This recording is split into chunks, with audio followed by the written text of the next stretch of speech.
देशी कट्टा बाळगणारा जेरबंद, आरसीबी पथकाची कारवाई।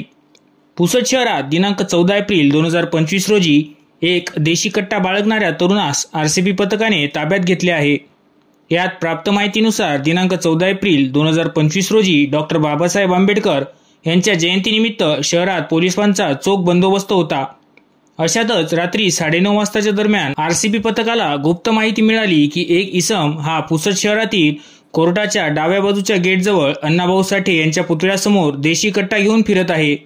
या माहितीच्या आधारे आरसीबी पथकाने सदर ठिकाणी जाऊन पाहिले असता त्यांना तो तरुण आढळून आला।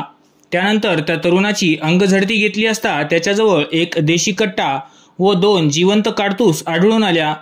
त्यानंतर पोलिसांनी सदर तरुणाला ताब्यात घेऊन त्याच्याविरुद्ध आरमॅक नुसार गुन्हा नोंद करण्यात आला आहे।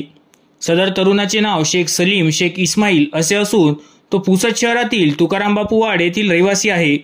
सदरची कारवाई माननीय जिल्हा पोलीस अधीक्षक श्री कुमार चिंता, उपविभागीय पोलीस अधिकारी हर्षवर्धन बीजे यांच्या आदेशान्वये आरसीबी पथक प्रमुख उमेश देवीदास राठोड, पोलीस अंमलदार पोलीस हवालदार अभिजित सांगळे, पोलीस नाईक संतोष सरकुंडे, पोलीस शिपाई नरेश नरवाडे, पोलीस शिपाई पराग गिरनाळे यांनी पार पाडली।